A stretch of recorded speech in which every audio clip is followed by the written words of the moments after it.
안녕하십니까. 둔산동 동화쌤입니다. 이제 화장문, 박영목, 1단원만 스크랩만 간단하게 해주는 겁니다.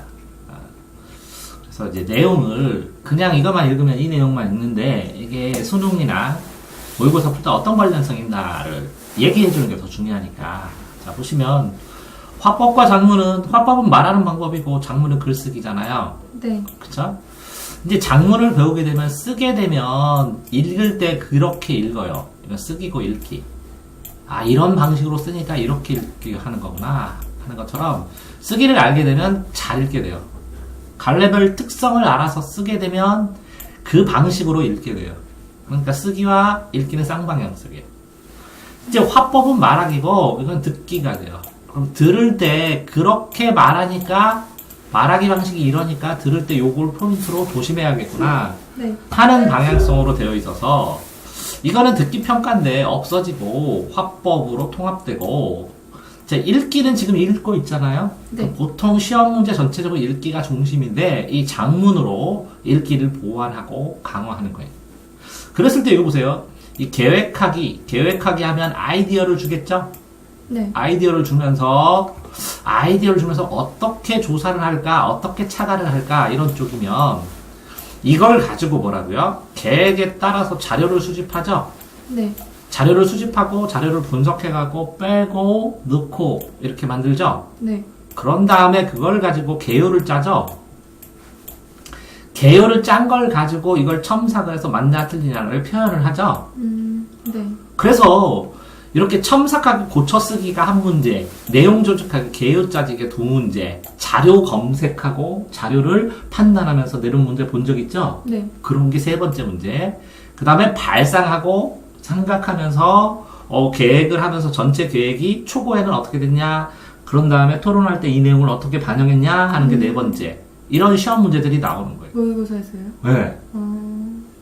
왜 나오냐 이런 거예요. 근데 여기에서 의사결정적 사고라면 생각의 과정에서 의사는 주제예요. 이 주제를 어떻게 결정하고 이 주제를 어떻게 보완하는가, 주제를 표현하는 방식이 어떻게 돼 있고, 주제를 조직하는 구조는 어떻고, 주제를 생성하기 위해서 자료 검색은 어떻게 하고 판단하고, 이 주제를 위해서 설정하고 어떻게 계획하느냐를 중심으로 하는 게 의사결정적이라는 뜻이에요. 네. 자, 그럴 때 의사결정을 할 때 이건 뭐라고요? 반성 관찰이에요. 반성 관찰하는데, 자, 계획할 때는 뭐라고요? 계획을 하는데, 야, 주제가 제일 중요하다고 했죠? 네. 이 주제를 관통시키는 게 목적이잖아요. 근데 청자, 독자, 듣는 사람에 따라서 글쓰기가 다르니까, 쓰는 사람, 이 주어도 그렇지만, 그죠? 네. 이걸 목적어, 누구한테 무엇을 말할지 하면 이거는 쓰는 사람이고, 이건 듣는 사람이고, 요것은 뭐라고요? 말하는 목적이나 주제가 되겠네요. 자, 그럴 때 필요한 내용들을 생각하면서 자료를 수집하고 자료를 보고 창안하기도 해요. 그래서 내용들을 만들면 이거를 체계적, 단계적, 구조적, 틀로 만드는 게, 그죠? 서론본론 결론이고, 이거를, 주제를 예시로 쓸까? 아니면 설명으로 쓸까? 아니면 여러 가지 나열을 할까? 이런 걸 하고, 이 전체적인 뼈대가 만들어지면 다양한 문장 표현이나 적절한 표현 방법들을 연구를 하는 거예요. 그런 과정을 점검하는 게 수능 문제로 나오고, 그걸 수정해봐라, 체크해봐라, 라고 얘기하는 거예요.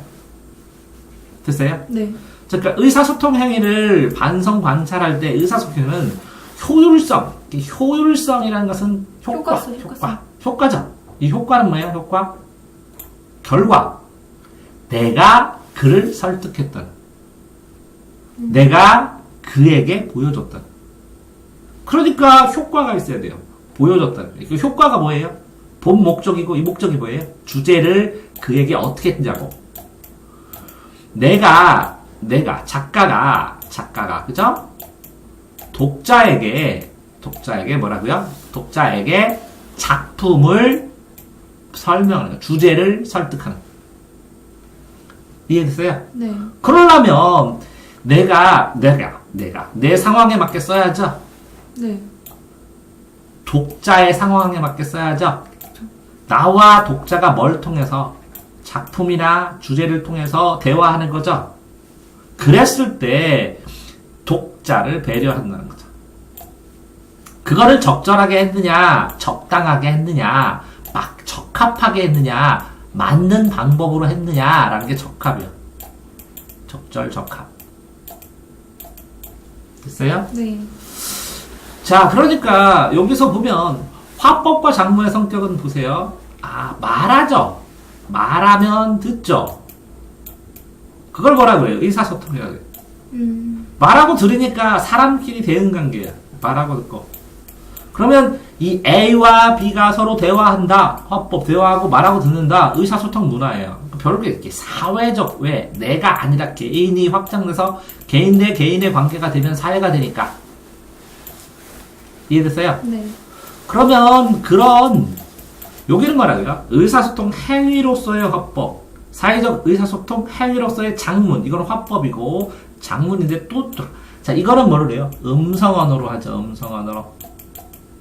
네. 맞아요? 요거는 뭘로 해요? 문자. 문자로 하는 것 뿐이죠. 네.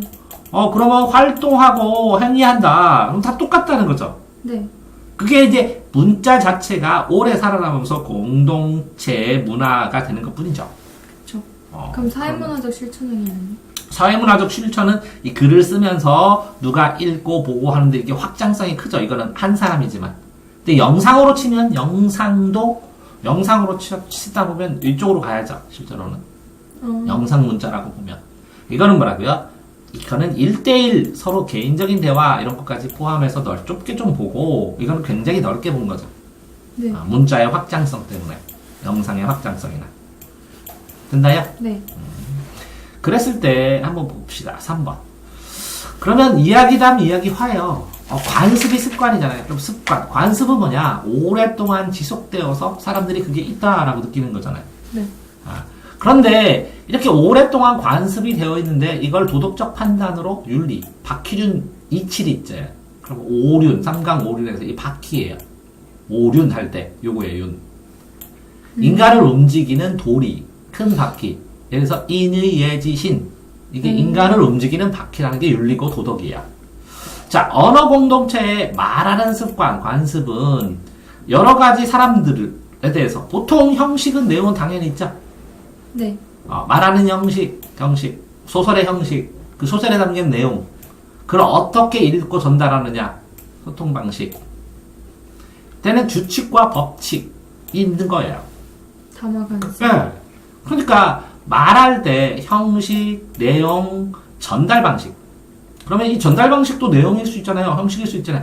형식은 큰 틀, 구조. 내용은 안에 바뀌는 소소한 그 내용 포함된 거. 이것들은 뭐래요? 이렇게 보면 이 형식은 뼈대. 내용은 살. 네. 이거는 뭐래? 힘줄. 뭐 이렇게 보면 될 거예요. 이해됐어요? 네. 자, 그런데 여기에서 진정, 신속, 신중하게. 진정성은 신중할 때 나오죠? 그럼 다 외웠죠? 네. 진정, 신중하게. 그러니까 이게 진술 반대, 정확 반대, 신중 반대를 기억을 해서 여기서부터 A에서 B까지의 범주를 기억하면 되는 거죠? 네. 요 안에 있는. 그러니까 반대 개념을 알 때는 개념이 굉장히 더 뚜렷해지고 명확해진다는 거지. 이 진술이 이게 뭔지. 네. 진지하고 솔직. 이거 정확하고 확실. 정밀하고 확실. 신중하는 거는 무겁고, 그죠? 신뢰가 되도록 정확하게. 네. 이게 정확한 쪽이고, 무겁고, 신뢰가 있도록. 그러다 보면, 어쨌든 정보윤리, 이 화법과 작문 두 개 다 다면, 이거 말하기, 듣기도 전부 다 윤리적으로 얘기해야 되고, 좀 기분 좋게, 그죠? 네. 표절. 다른 사람의 말이나 글을 자기 것처럼 내가 썼다, 이렇게 자랑해야 되는데, 예, 가져다 쓰는 거야. 근데 표절이 정도에 따라, 상황에 따라, 여러 가지로, 이거 표절이다, 아니다, 판단하는 게 좀 달라지고, 저작권의 허락을 받아, 출처를 밝히고, 전체가 아닌 일부분만 이용하면 상관없다는 거죠. 네. 출처도 밝히고, 허락받아서. 그런데 또 뭐 1차 저작, 2차 저작 있고, 뭐 안에 들어가면 저작권 자체도 좀 복잡해요. 이제 생각이나 감정을 표현한 거예요. 결과물. 근데 직접 구입한 자료라 하더라도 다른 매체에 개사할 때, 책 같은 거 샀을 때 이렇게 복사하면 저작권 침해 행위다. 이미 공부한 거를 해주는데 이게 이 저작권을 침해를 해서 이걸 장사를 하거나 뭐 하거나 뭐 근데 교육 목적으로 쓰는 거 학교 내에서 복사하거나 이런 건 상관없다고 학교 안에서는 교육 목적으로. 근데 이것도 실제로는 네가 다 글자로 써야 돼. 네. 근데 그걸 공부하다가 보면 이렇게 설명하다 보면 이게 노출될 수밖에 없는 입장도 있어. 네. 근데 이거를 다 이걸 가다가 이걸 내가 쓴 거라고 내가 쓴 거 아니거든 이거 알잖아. 맞아요. 그렇지. 그러니까 저작권은 표절은 뭐 자기가 쓴 것처럼 하는데 이건 제가 썼어요 이렇게 안 하잖아. 네. 표절은 아니야. 그래도 이용에 대한 이걸 샀어도 이건 네 건 아니라는 거죠. 맞아요. 근데 이제 저작권 위반을 해. 그럼 위법하고 불법이라고 하는데 불법 행위는 위법은 법을 어기는 거야 이것도. 네. 불법도 어기는 거야. 네. 근데 이제 실제적으로 이렇게 불법이 되려면 이걸 가지고 같은 거 아니에요? 아니 그러니까 위법은 법을 위반했는데 예? 네. 이거는 무단횡단을 했어. 아. 이거는 걸렸어. 오케이. 그리고 막 편법이란 것도 있어. 그러니까 실제적으로 그 무슨 얘기냐면 요거를 가지고 이거 쓴 출판사에서 천재교육에서 나한테 고소를 하면 저작권 위반으로 내가 걸려. 너를 설명해줘서. 네. 그럼 이거 안 올려야 돼. 네. 근데 왜 올리냐고. 사람들 그냥 무료로 보고 요거 일부 요점 정리. 그러니까 이거를 안 띄우고 그냥 설명을 할 수 있어. 이제 네 거 보고. 네. 샘플로 이런 식으로 공부하고 샘플로 올려주는 거야. 네. 이런 식으로 좀 더 봐야 될 필요성이 있다라는 거지. 저작권 침해야 이렇게 인터넷에 게시하면. 그럼 출판사에서 나도 사정해야 돼. 이거 오면 이거 날려야 되고 벌금 물어야 되고. 그럼 이거 올리면 안 되지. 네. 알아. 근데 이제 그렇게 생각을 하는 거지 나는. 예를 들어서 이 책을 사는 사람한테 좀 더 깊이 봤으면 좋겠어. 두 번째, 출판사에서 이걸 내리라면 금방 내려버릴 거예요. 지워도 나는 상관없는 사람이에요. 근데 세 번째, 그런데 이제 누가 출판사에서 이걸 고소를 하잖아. 그럼 벌금을 물어야지. 그 다음에 인터넷에 무료로 내는 건 내 거 다 지워야지. 싸그리. 그런데 이 정도까지 뻑뻑하지는 않다는 거지. 네. 내가 이 책을 가지고 이 책을 사람들이 구입하지 못하게 처음부터 끝까지 다 해놓으면 문제가 돼. 근데 샘플로 한 단원만 이렇게 하고 다음 단원은 네 거 보고 말로만 해줄 거라고. 근데 이 책은 뭐라고? 이렇게 좀 생각하면서 더 생각하면서 공부하셔야 됩니다. 읽어야 됩니다. 라는 걸 하나 올려주고 싶었어. 왜? 이 출판사에서 그거 안 올리잖아. 애들이. 그래서 조금 더 깊게 공부하셔야 됩니다. 읽어가면서 연결하면서 이렇게. 라는 걸 보여주고 싶은 거라고. 네. 이해돼요? 네. 자, 그렇게 하고 나니까 계획하기 시험 문제, 내용 생성 시험 문제, 내용 조직 시험 문제, 내용 표현 시험 문제가 나오니까 그거를 사고 과정을 점검하고 수정하라고 수능에 모의고사에 이게 순서대로 나온다고. 네. 근데 여기서 제일 중요한 건 뭐야? 효과랑 적절한가, 이게 적당하게 그거 하는 게 맞아요? 하는 시험 문제랑 이게 효과. A라는 작가가 B에게 이 C를 가지고 설명했을 때, 네. 이 C의 주제가 전달됐어요. 이게 첫 번째 점검해야 될 거고. 그러니까 이런 문제들 다 풀 때 뭘 확인해야 된다고? 효과성, 주제. 그 다음 뭐라고? 적절성, 이 방법이 적당하냐고. 네. 이 두 개가 수능 문제 이런 흐름들을 풀 때의 키워드야.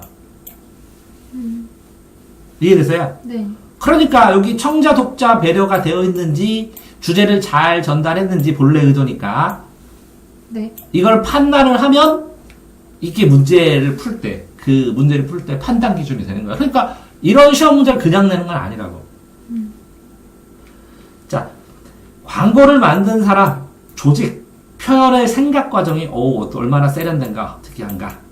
의사소통하는 거에서 청자를 고려하지 않았다, 청자를 고려했다 이런 거 보는 거잖아, 그지? 네. 그러면서 목적을 고려했다 이렇게 보는 거잖아. 네. 그 특별한 게 없어. 요거 단어밖에. 다만 이 적절성이 뭔지를 시험 문제에서 확인해야 되고 이 적절성과 효과성의 차이를 시험 문제에서 확인해야 돼. 됐어요? 네. 자, 다음 거를 보시면 아까 그랬지 이제 화장문에서 어쨌든 1대1 대화든 의사소통을 해, 그지? 그러면 자, 사고는 왜 사고 정수하면 이건 이성을 중심으로 쓰는 거고 이건 감성을 중심으로 쓰는 거야. 그래서 두 개를 써놓은 거야. 네. 그래서 공유하고 언어적인 거는 말이고 비언어적인 행동이고 그리고 반언어도 있어. 반언어. 나중에 보면 반언어. 수반언어. 소리와 동반하는 거. 비언어하고 언어적하고 이렇게 돼 있거든. 요 두 개는 언어야. 네. 요거는 언어가 아니야. 이거는 동작이야. 이 반언어는 억양, 고조 이런 것처럼 소리와 동반이 된 거야. 아, 근데 구분을 해야 돼. 어쨌든 나올 때 국어를 공부할 때 비언어야 반언어를 어떻게 구분했느냐를 봐야 돼. 네. 됐어요? 네. 그러면서 대인관계를 하면서 어쨌든 나이나 뭐 상황이나 이런 거에 따라 배려하고 예를 갖추고 의사소통하고 특별히 없는데 성별, 지역, 민족, 인종, 세대, 국가, 특정 사회 공동체 이걸 왜 써주냐? 헌법에 이런 게 써 있어. 아, 구분 기준으로 이런 거를 다 기억할 수 있으면 나중에 사고를 분석했을 때 분석하는 어떤 내용을 떠올릴 수 있는 구분 기준은 되는데 도움이 되지. 자, 그럼 사회 문화는 뭐냐? 굉장히 넓게 본 거야. 네. 문화를 크게 본 거야, 문화. 문화 안에 문화와 문명이 있어. 이게 정신 문화와 물질 문명이 있어. 아, 이거 사회문화 때 배워. 그러면 이 문화를 더 크게 보면 그냥 사회 문화로 크게 본 거예요. 사회 문화 안에 정신 문화와 물질 문명이 이렇게 들어. 그럼 이게 뭐라고? 사회 속에서 실천 행위란 이 사회가 공동체야. 네. 근데 뭐라고? 이 사회는 굉장히 열린데 그 안에 작은 것들, 최소 단위들 이걸 공동체로 본 거야. 네. 왜? 문화라고 했으니까 좀 크게. 자, 의사소통에서 작문을 하면서 사고, 뭐라고? 이성, 감정, 사회문화. 자, 근데 세계관이 세상을 보는 거고 그게 가치관이야. 값과 위치. 그게 인생관이야. 세계관, 가치관, 인생관. 이게 공동체 문화라는. 이게 똑같은 거야. 아니, 인생관이 자기 생각이야. 그러니까 이 지식 가치관 세계관이 어. 공동체 문화라는 거잖아요. 그러니까 인생관은 내가 어떻게 살아야 된다고 그게 왜 생기냐면 값과 위치 이건 좋다 나쁘다를 판단하는 거. 그러면 이게 어디서 좋다 이 세상 속에서 이게 좋다 나쁘다를 판단하는 거. 그것들이 모여서 전부 다 공동체의 지식이 되는 거야. 그러니까 개인의 인생관이 뭐라고? 인생관이 이게 더 좋다 나쁘다의 가치관에서 생기는 것이고 이 가치들에 대해서 뭐라고? 배우는 게 세계관이고 이 세계관이 배우는 게 교과서고 그 세계관을 배우는데 이 세계관을 어디다 넣어서 공동체 지식에다 넣어서 배운다고. 이게 뭐라고? 교과서요. 공동 지식이. 그러니까 공동 지식인 교과서에는 세계관이 있고 이게 좋다 나쁘다의 가치관이 있고 그래서 아이들이 인생을 만든 거예요. 그 인생관, 가치관, 세계관, 공동 지식은 다 똑같은 거예요. 네. 그거를 의사소통을 한다, 가르치고 배운다, 교육에서. 네. 그러면서 사람들의 실리나, 인생을 살아가면서 사회 속에서의 신뢰, 사회에 대해서 알게 되고, 그래서 개인에게 영향도 미치고, 그죠? 네. 그러다 보니까 이렇게 편지 쓰는 법, 학생이나 국립박물관 관장이나 이렇게 서로 소통을 하고, 공통된 지식 안에서 소통을 하는 거예요. 그러면서 서로 이렇게 편지한 톡으로 기사문을 통해서 사회에 영향도를 미치는 거예요. 그러니까 A와 B가 대화하는 건 언어 때문이고 이 언어에 대한 기본 공동지식은 뭐라고? 서로가 알고 있어야 서로 이렇게 접점이 생기잖아. 네. 이렇게 서로들이 다 알 수 있는 최고의 접점이 되는 요거를 교육기관에서 교과서로 막 가르치는 거예요. 이거 다음에 이게 학습이 이게 되면 이렇게 인생 공부를 하든지 이 분야를 하든지 공부를 해서 공부를 하는 거지. 네. 그러니까 학습은 뻔하게 정해져 있어. 그래서 이거는 너무 공통되기 때문에 시험으로 봐도 돼.